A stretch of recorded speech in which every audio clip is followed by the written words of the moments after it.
रवीना बहू उठ गई क्या? तुम्हारी माँ का 2 बार फ़ोन आ चुका है। बेटा, रात को तुमने अपना मोबाइल बाहर हॉल में ही छोड़ दिया था, इसलिए अब उनसे बात कर लेना। वो अकेली रहती है ना, कुछ काम होगा उन्हें। रवीना की सास ममता जी ने उसे फ़ोन देते हुए कहा तो रवीना बोली, हाँ माँ जी ठीक है, मैं कॉल कर लूँगी। कहते हुए उसने अपनी माँ को मैसेज भेज दिया कि बाद में कॉल करती हूँ, और खुद फ्रेश होने के लिए वॉशरूम में चले गई। जिस दिन रवीना इस घर में बहू बनकर आई थी, उसके दूसरे दिन ही ममता जी ने रवीना को अपने पास बिठाकर कहा था कि बेटा, ये घर तुम्हारा है, तुम यहाँ आराम से रह सकती हो। मैं भी यहाँ बहू बनकर आई थी और तुम भी बहू बनकर आई हो। इसका मतलब इस घर में बहुएं रहेंगी, सास के लिए कोई जगह नहीं है। मेरी बेटी, दामाद और एक छोटा सा नाती है जो विदेश में रहते हैं, इसलिए अब मेरी आंखों के सामने तो तू ही मेरी बेटी है। देख बेटा, तुम भी नौकरी करने के लिए जाती हो, इसलिए सिर्फ अपने कामों पर ध्यान दो। वैसे भी अपने घर में सबको घर का काम आता है। तुम्हारे ससुर जी भी सब्जियां स्वादिष्ट बनाते हैं, क्योंकि हम दोनों ही नौकरी करते थे, इसलिए घर का काम भी मिलकर कर लेते थे। आज हम रिटायर हो गए हैं तो आराम की ज़िंदगी जी रहे हैं, इसलिए तुम दोनों पति पत्नी भी हमेशा मिलकर रहना। बेटा, ममता जी की बातों को सुनकर रवीना को एक अपनापन महसूस हुआ, जिससे उसे कभी नहीं लगा कि वो एक नए घर में आई है। उसका पति राकेश भी यही कहता है कि रवीना मेरे माता पिता के समान बहुत ही कम लोग मिलेंगे। मैं बचपन से देखता आ रहा हूँ, हमारे घर में तनाव का माहौल कभी नहीं हुआ, बल्कि हमेशा खुशी का वातावरण रहता है। मेरे माता पिता दोनों आपस में बातें करते हुए मिलकर काम कर लेते थे। डिनर टेबल पर हम साथ बैठकर दिन भर के दिनचर्या को आपस में बांटते थे। आज हम जो कुछ भी हैं वो उनके कारण ही हैं, इसलिए प्लीज़ तू भी हमेशा उनकी बेटी बनकर रहना। इस तरह से उन सब की बातें सुनकर रवीना को बहुत आश्चर्य होता है कि इतने अच्छे लोग बहुत ही कम परिवारों में देखने को मिलेंगे, क्योंकि उसका खुद का परिवार ही उसकी माँ के कारण बिखरा हुआ था। वो अपने आप को बहुत खुशनसीब मान रही थी कि इस परिवार में शादी करके आई। सोचते हुए रवीना ने अपनी माँ के पास फ़ोन मिलाया। हेलो माँ, अच्छा, महारानी को अब फुर्सत मिली है मुझसे बात करने की। फ़ोन उठाते ही रवीना की माँ साधना जी शुरू हो गई। तो रवीना ने कहा, माँ, मेरा फ़ोन बाहर रखा हुआ था, इसलिए मुझे पता नहीं चला। अब माँ जी ने लाकर दिया है। अच्छा, अपनी माँ से झूठ बोल रही है ना? मैं सब जानती हूँ, सुबह से नौकरानी की तरह काम में लगी हुई होगी। अरे मैं कितनी बार तुझे समझा चुकी हूँ कि अलग जाकर रह ले, वरना ससुराल में हमेशा महारानी की जगह नौकरानी बनकर रह जाएगी। पर नहीं, तेरे कानों पर जू तक नहीं रेंगती। दूसरी लड़कियों को देख शादी के दूसरे दिन ही पति को लेकर उड़नछू हो जाती हैं। तेरी भाभी को ही देख ले। इसलिए कहती हूँ तू भी अच्छी बनने की कोशिश मत कर और दामाद जी को लेकर वहाँ से चली जा, वरना हमेशा सास ससुर की सेवा में ही लगी रहेगी। साधना जी अपनी बेटी को भड़काने की कोशिश कर रही थी, लेकिन तभी रवीना ने कहा, माँ, अगर आपके प्रवचन खत्म हो गए हों तो क्या फ़ोन रख दूँ, क्योंकि इस विषय पर मैं कोई बात नहीं करना चाहती हूँ, क्योंकि आप तो कभी बदलोगी नहीं। अच्छा चलो ये बताओ, भाई भाभी को फ़ोन किया कि नहीं? अरे मैं उन्हें फ़ोन क्यों करूँगी, बिल्कुल नहीं करूँगी, साधना जी ने गुस्से से कहा। तो रवीना उन्हें समझाते हुए बोली, माँ, आप बार बार इसी बात को क्यों दोहराती हैं? उनके साथ अच्छे से बात कर लीजिए, रिश्ते में दरार मत डालिए। भैया हर महीने आपको 10,000 भेजता है, उन्हें तो आप बिना झिझक के ले लेती हैं। इसका मतलब उसका पैसा चाहिए, परंतु वे लोग नहीं। इतना सुनते ही साधना जी भड़क उठी। ठीक है, तुम तो उससे बातें करती रहती हो ना, तो बोल दो उसको अब से मुझे पैसे ना भेजे। तुम्हारे पिता की पेंशन मिलती है मुझे, तो उससे मेरा गुजारा हो जाएगा। मैंने उससे थोड़ी भीख मांगी थी कि मुझे पैसा दे दो, वो खुद अपनी मर्जी से भेज रहा था। अगर तुझे उससे भी जलन हो रही है तो उसे बोल देना कि मुझे पैसे ना भेजे। माँ, इस तरह अपनी ज़ुबान से कड़वाहट उगलना छोड़ दीजिए। उन्हें एक बार घर वापस बुला लो। कितने दिन तक उनसे रूठी रहोगी? नहीं, मुझे उनसे बात नहीं करनी है ना ही उसे यहाँ बुलाना है। मैंने इतना अच्छा रिश्ता दिखाया था कि कितने ही पैसे वाले लोग थे, परंतु नहीं, अपनी पसंद की उस भिखारी खानदान से ही लड़की ले आया। मैं इस बात को कभी नहीं भूलूंगी।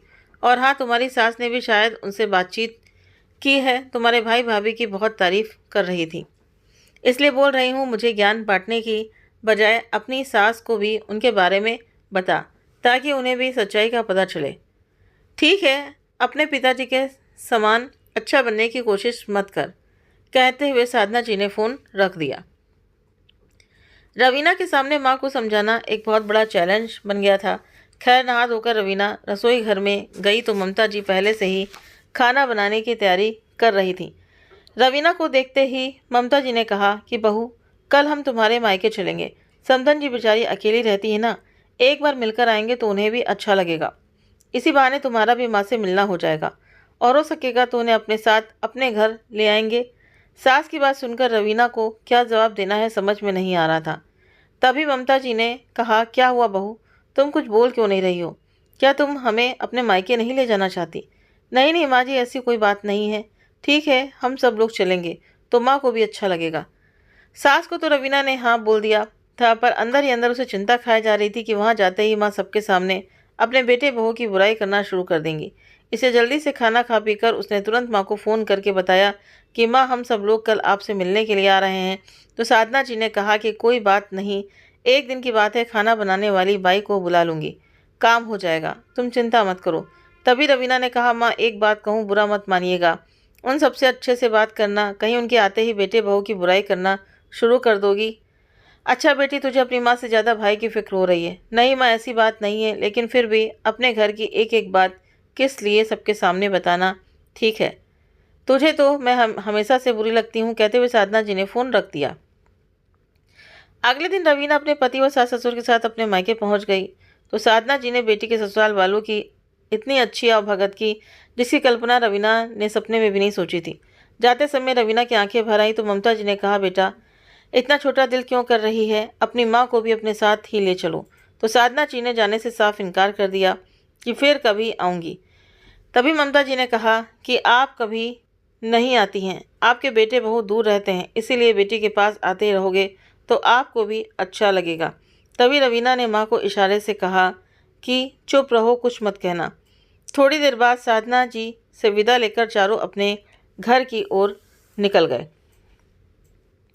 थोड़ी दूर आने के बाद ममता जी ने कहा कि देख रवीना, दूसरे घरों के समान हमारे घरों में कोई रोक टोक नहीं है, सब लोग आराम से अपनी मर्जी से काम कर लेते हैं। इसलिए तुम राकेश को लेकर हर रविवार को अपनी माँ से मिलने आ जाया करो। बेटी दामाद को देखकर उन्हें भी खुशी मिलती रहेगी। क्योंकि आज मुझे साधना जी कुछ उदास सी लगी। राकेश, मेरी बात सुन रहे हो ना? जिस तरह हम तेरे माँ बाप हैं उसी तरह वो भी रवीना की माँ है, इसलिए उनकी खोज खबर लेना भी तुम्हारी जिम्मेदारी है। हाँ माँ, आप बिल्कुल सही कह रही हो। आज के बाद हर रविवार को हम उनसे मिलने जाया करेंगे। राकेश ने भी हामी भरते हुए कहा तो उनकी बातें सुनकर रवीना की आंखें भर आईं। कुछ देर बाद ही सब लोग घर पहुंच गए। अगले दिन रवीना ऑफिस जाने के लिए तैयार हो ही रही थी कि तभी उसकी माँ का फ़ोन आ गया। उसने फ़ोन उठाया था कि दूसरी तरफ से माँ के रोने की आवाज़ सुनाई दी। तो रवीना ने घबराते हुए कहा कि क्या हुआ माँ, आप रो क्यों रही हैं? बेटा, कल रात तो घर में चोरी हो गई, चोर सारे गहने और पैसे लेकर भाग गए। इस कॉलोनी में और भी घरों में चोरी हुई है, सबने मिलकर पुलिस कंप्लेंट दर्ज की है, तुम सब जल्दी से आ जाओ। बेटा सुनते ही रवीना की भी आंखें भर आईं। उसने कहा, तुम चिंता मत करो माँ, हम बस अभी आ रहे हैं। उसने फ़ोन रखकर जैसे ही सबको बताया तो वो लोग अगले 1 घंटे में रवीना के घर पहुंच गए। उन्हें देखते ही साधना जी भागकर अपनी बेटी के गले से लगकर रोने लगी। राकेश और उसके पिताजी ने आसपास के लोगों से बात की तो पता चला कि 1-2 घरों में और भी चोरी हुई थी। वो सब लोग साधना जी को लेकर वापस घर आ गए तो ममता जी ने साधना जी को समझाते हुए कहा, कोई बात नहीं बहन जी, आप चिंता मत कीजिए, पैसे का क्या है, पैसा और हो जाएगा, आप सही सलामत है, यही बहुत है। साधना जी को बेटी के घर में रहते हुए 1 सप्ताह हो गया था। वहाँ सास ससुर और पति का रवीना के प्रति प्यार देखकर उन्हें लग रहा था कि ये किस अलग दुनिया में आ गई हैं। वो कितने सुकून से रह रहे हैं, यहाँ घर में हर पल खुशी का वातावरण रहता है। वो सोच ही रही थी कि तभी उनका ध्यान ममता जी की ओर गया, जो अकेले ही बालकनी में बैठी हुई थी। तो वो भी उनके पास जाकर बैठ गई। थोड़ी देर इधर उधर की बातें करने के बाद ममता जी ने कहा, आपको पुलिस से कोई खबर मिली कि नहीं? अरे नहीं बहन जी, एक बार जो चोरी हो जाती है वो वापस कहाँ मिल पाती है। बेटा भेजता था, उन्हें जमा करके मैंने 2 लाख रुपए रखे थे। तो ममता जी ने कहा कि आपको उन पैसों को बैंक में जमा करवाना चाहिए था, इतने पैसे कोई घर में रखता है क्या? हाँ, आप सही कह रही हैं, रवीना ने मुझसे कहा भी था कि बैंक अकाउंट खुलवा दूं, पर मेरी ही मति मारी गई थी। मेरे साथ हमेशा कुछ ना कुछ ऐसा ही होता है। बेटे के लिए इतना अच्छा रिश्ता लाई थी, बहुत पैसे वाले लोग थे, मेरी फूटी किस्मत देखिए, उसने उस रिश्ते को मना कर दिया और अपनी पसंद की लड़की से शादी कर ले। अब आप ही बताइए, मुझे बुरा नहीं लगेगा क्या? इसलिए मैंने तो बेटे बहू से बात करना ही बंद कर दिया। तभी ममता जी ने कहा कि आप जो भी कह रही हैं सही है बहन जी, परंतु हम जैसा चाहें वैसा हमेशा नहीं होता है। हमारे राकेश के लिए भी एक प्रधान की बेटी का रिश्ता आया था। वो लड़की भी सॉफ्टवेयर इंजीनियर थी, बहुत सारा पैसा था उसके पास, अपने माँ बाप की इकलौती बेटी थी। हमारा परिवार उन्हें अच्छा लगा, इसलिए बार बार खबर भेजते रहे। लेकिन हम उनके मुताबिक इतने पैसे वाले नहीं थे, इसलिए हमने तो सोच लिया था कि हम अपनी हैसियत के मुताबिक ही लड़की से ही हमारे बेटे की शादी करेंगे। मेरे कहने का मतलब ये है कि हमें किसी भी विषय को दिल से नहीं लगाना चाहिए। आप देखिए, बच्चे हमारे लिए और हम बच्चों के लिए बोझ नहीं होते हैं। आपका बेटा दूर रहते हुए भी आपके करीब है। आप कह रही हैं कि आप अपने बेटे से प्यार नहीं करती, लेकिन आपने पैसे को मुख्य समझा और आपके बेटे ने प्यार को। अब आप ही बताइए, इसमें आपके बेटे की गलती कहाँ आ गई? देखिए बहन जी, आप मेरी बातों का बुरा मत मानिएगा, लेकिन पैसे तो वो दोनों कमा ही लेंगे, परंतु जहाँ प्यार नहीं है वहाँ पैसा है तो भी क्या फ़ायदा। बातों ही बातों में ममता जी ने आज साधना जी को बहुत कुछ समझा दिया था। अगले दिन बागीचे में बैठकर ममता जी अखबार पढ़ रही थी। तभी उन्हें लगा कि कोई उनके पैर छू रहा है। देखा तो रवीना उनका आशीर्वाद ले रही थी। उसे अपने पास बिठाकर ममता जी ने कहा, क्या बात है रवीना, आज बहुत खुश नज़र आ रही हो? तो रवीना ने कहा, माँ जी, कल भाई का फ़ोन आया था, बता रहा था कि माँ ने उसे फ़ोन किया था, भाभी से भी बात की और उसे वापस आने के लिए भी कह दिया है। भैया आपको बहुत धन्यवाद कह रहा था। माँ जी, रवीना बेटा, अपने तो अपने ही होते हैं, हम कितना भी एक दूसरे से रूठ लें पर हम अपने रिश्तों को भूल नहीं सकते हैं। अब जा रवीना बेटा, कहीं तुम्हारी माँ देखेंगी तो अच्छा नहीं लगेगा। हाँ माँ जी, कहकर रवीना वहाँ से चली गई और अपनी माँ के पास जाकर बोली, माँ आप अभी तक नहाने नहीं गई हैं? रवीना, लाइट नहीं है ना और मैं ठंडे पानी से नहाना नहीं चाहती हूँ, इसलिए लाइट के आने की राह देख रही हूँ। कहते हुए उन्होंने रवीना को गले लगा लिया और बोली, बेटा तुम्हारी सास बहुत अच्छी हैं, थोड़े दिनों में ही उन्होंने मुझे बदल दिया है। मैंने तुम दोनों की बातें सुन ली हैं।